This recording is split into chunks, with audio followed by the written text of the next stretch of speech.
बहुत ही सुंदर जगह है। Hello everyone, welcome back to my channel Mahua blogs. नमस्ते दोस्तों, स्वागत है आप सबको आपका अपना चैनल महुआ ब्लॉग्स में। आज मैं आप सबको लेके जाने वाली हूँ हावड़ा जिले के बैंडल में स्थित बहुत ही प्रसिद्ध और बहुत ही खूबसूरत एक जगह पे, जिसका नाम है लाहिड़ी बाबा का आश्रम।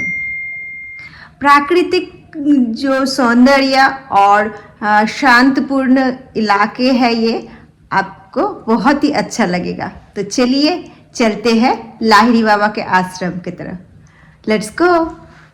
ज़्यादा समय ना गवाते हुए हम निकल पड़े हैं बैंडल के लाहिड़ी बाबा आश्रम की तरफ। कुछ लोग इसे लाहिड़ी बाबा महाशय टेम्पल भी कहते हैं और कोई लाहिड़ी बाबा मंदिर भी कहते हैं। तो चलिए हम चलते हैं। सुबह की ठंडी ठंडी शांत हवा, प्राकृतिक वातावरण और आध्यात्मिक ऊर्जा सब कुछ मिलेगा आज के ब्लॉग में। तो चलिए ज़्यादा वक्त ना गवाते हुए शुरू करते हैं आज का सफर। लाहिड़ी बाबा मंदिर बैंडल में स्थित है और कोलकाता या हावड़ा से यहाँ पहुँचना बहुत ही आसान है। आप हावड़ा से और शियालदा से बहुत से ट्रेन हैं जो कि बैंडल तक आते हैं। बैंडल स्टेशन उतरकर 10 से 12 मिनट में यहाँ पहुँचा जा सकता है। स्टेशन के सामने आपको ऑटो या टोटो मिल जाएगा, वहाँ से सीधा यहाँ आसानी से आ जा सकते हैं। तो हम पहुँच गए हैं आधारालय लाहिड़ी बाबा आश्रम और हम आए हैं बाई रोड। यहाँ पे आपको छोटे छोटे चाट के दुकान, चाय के दुकान और ऑटो टोटो भी यही से स्टेशन तक जाने के लिए मिल जाएगा।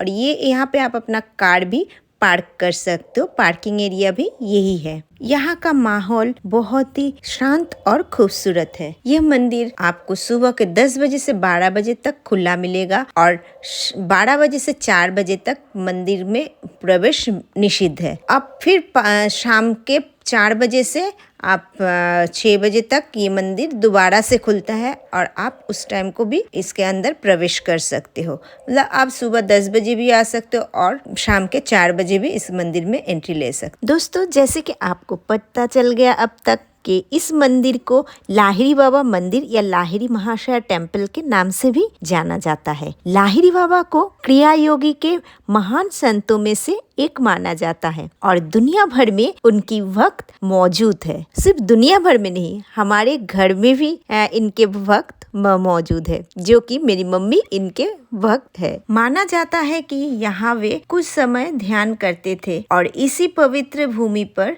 भक्तों ने उनके सम्मान में ये मंदिर स्थापित किया है। जैसे ही आप मंदिर के भीतर प्रवेश करते हैं, सबसे पहले आपको यहाँ की शांति महसूस होती है। तो हम सब आगे बढ़ते गए और आगे बढ़ते राइट साइड में हमें दिखाई दिया माता रानी की मंदिर, जहाँ पे आप फोटो तो खींच सकते हो माता रानी की, लेकिन माता रानी के साथ सेल्फी नहीं ले सकते। यहीं पे हमने थोड़ा सा माता रानी को नमन करते हुए आगे बढ़ते गए और आगे आपको सामने राइट साइड में दिखाई दे रहा है जो कि है शू रखने की जगह।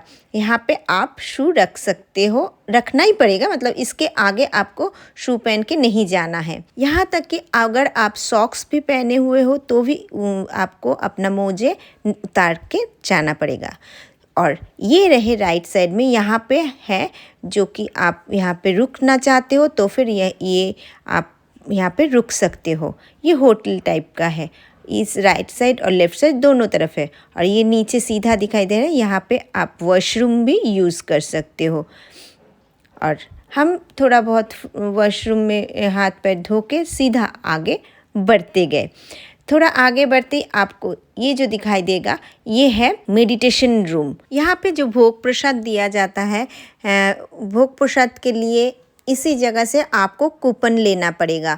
सुबह 10 बजे से कूपन दिया जाता है, 12 बजे से पहले ये कूपन देना बंद हो जाता है। तो आते ही आप सबसे पहले यहाँ से कूपन कलेक्ट कर लेना ताकि भोग प्रसाद आपको मिल सके। जैसे जैसे आप आगे बढ़ते जाओगे, यहाँ की ग्रीनरी, शांत माहौल और शांत हवा आपका मन बिल्कुल शांतिपूर्ण कर देंगे।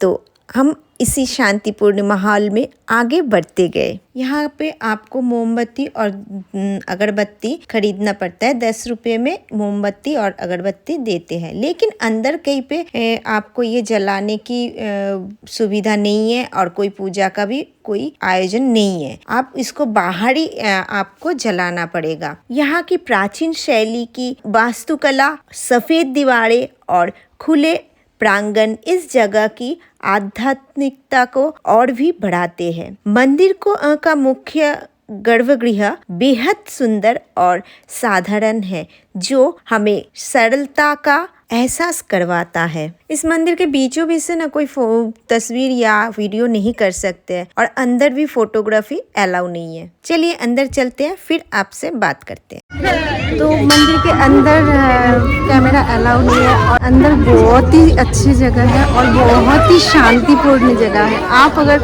अंदर जाओगे तो ही आपको पता लगेगा कि अंदर क्या चीज़ है। सच में बहुत ही सुंदर अंदर है, बहुत ही सुंदर जगह है। आप शायद देख पा रहे हो। आप यहाँ पे ना आओगे तो फिर आपको पता नहीं लगेगा कि यहाँ का जो सौंदर्य और यहाँ का जो मतलब एक अलग ही अनुभूति है। यहाँ रोज सुबह और शाम को आरती होती है। भक्त यहाँ ध्यान, योग और प्रार्थना के लिए आते हैं।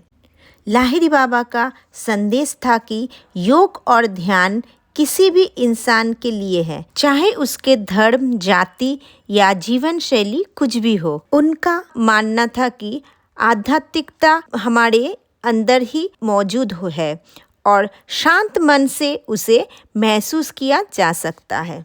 तो जैसे कि मैंने आप लोगों को बताया था कि अंदर जो कि आप कैंडल और अगरबत्ती नहीं जला सकते, तो वही साइड मंदिर के पास में एक जगह इन लोगों ने प्रोवाइड किया है जहाँ पे आप लोग अगरबत्ती और मोमबत्ती जला सकते हो। तो मम्मी यहाँ पे थोड़ी बहुत वही रिचुअल पूरी कर रहे हैं। इधर थोड़े से अगरबत्ती और मोमबत्ती लगा रहे हैं। मैं भी यहीं पे मोमबत्ती और अगरबत्ती जला के रखूँगी।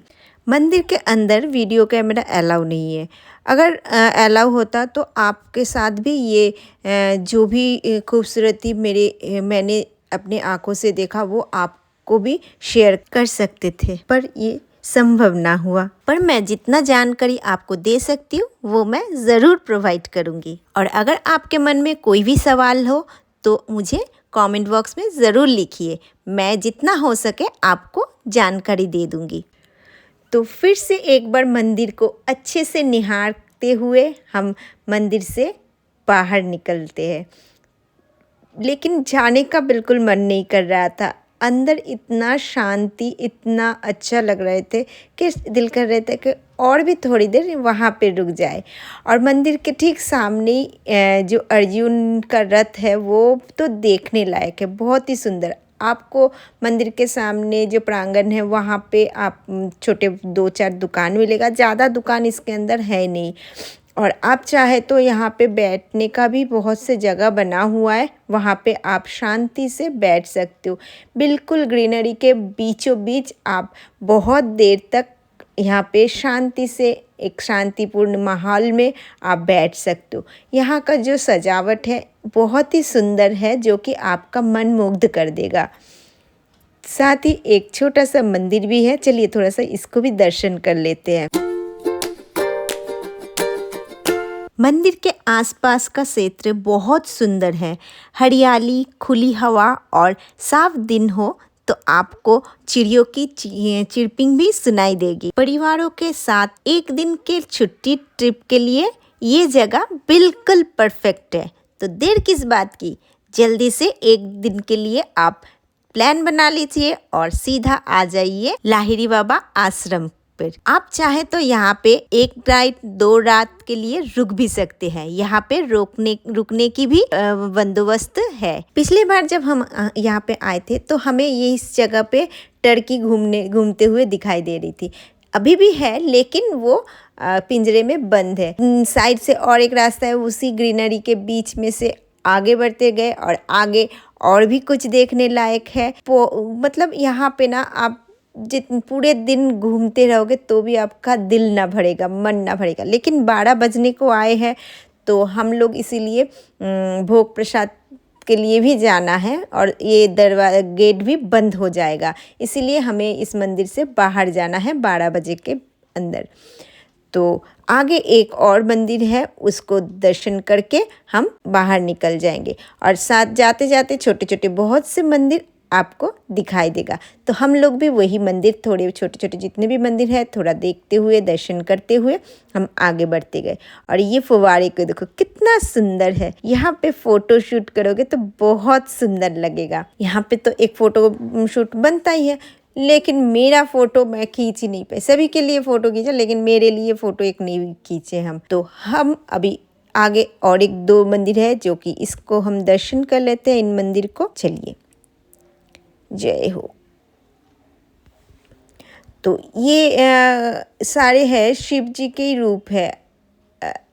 तो यहाँ पे 2-3 मूर्ति है जो कि शिव जी की बने हुए हैं और ये वाला मूर्ति तो बिल्कुल चमक रहे है। हम इसके अंदर जाके ना बिल्कुल ठंडक महसूस होगी और बाहर से ऐसे पानी गिरते हुए आप आँखों देखोगे ना तो आप बड़ा अच्छा लगेगा।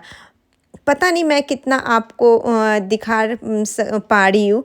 आप मेरी आपसे रिक्वेस्ट है कि ज़रूर यहाँ पे आइए। तो यहाँ से दर्शन करके हम सीधा बाहर निकल जाएंगे और क्योंकि 12 बज चुका है और हमें प्रसाद के लाइन पे भी खड़ा होना है। आते ही देखो कितना लंबा प्रसाद लेने के लाइन हो गया। चलो जल्दी खड़े हो जाते हैं। और यहाँ पे पास में छोटा सा एक घर है जहाँ पे प्रसाद सभी को दिया जाता है। यहाँ का प्रसाद बिल्कुल हल्का और स्वादिष्ट होता है। कई भक्त यहाँ चढ़ावा चढ़ाते हैं। जहाँ पे भी जिस भी मंदिर में जाओ, आश्रम में जाओ, वहाँ का जो प्रसाद है वो एक तरीके का होता है और यहाँ का प्रसाद बिल्कुल घर के खाने के जैसे। तो हमें दिया गया है चावल, दाल, पापड़, चटनी और फूल गोभी की सब्जी और एक मिक्स कुछ बीन्स वगैरह की एक दाल जैसे बना हुआ है, मतलब सूखी दाल टाइप पर बनी हुई है। और साथ में चावल के खीर भी अंत में आपको दिया जाएगा। और ये जो भोग आपको दिया जाता है ना, मतलब इतना स्वादिष्ट होता है और बिल्कुल लाइट होता है। तो दोस्तों, आपको ये जगह कैसी लगी कमेंट में ज़रूर बताना। मुझे यहाँ की शांति सबसे ज़्यादा पसंद आई। पहले तो भीड़ बिल्कुल भी नहीं होता था, आजकल थोड़ी बहुत भीड़ होने लगे हैं, लेकिन फिर भी यहाँ की जो शांत वातावरण अभी भी मौजूद है। बहुत देर तक यहाँ पे समय बिताने के बाद हम अभी चल पड़े हैं अपने घर की तरफ। तो फ्रेंड्स, अगर आपको मेरा ये ब्लॉग पसंद आया तो लाइक, शेयर और कमेंट करना बिल्कुल ना भूलिएगा। और अगर आप इस चैनल में नए हो तो चैनल को सब्सक्राइब ज़रूर कर दीजिएगा और साथ में बेल बटन को भी दबा दीजिएगा ताकि जब भी मैं कोई ब्लॉग पोस्ट करूँ आपको नोटिफिकेशन आए। तो मिलते हैं नेक्स्ट ब्लॉग में, तब तक के लिए खुश रहिएगा, स्वस्थ रहिएगा और मुझे ढेर सारा प्यार दीजिएगा। बाय।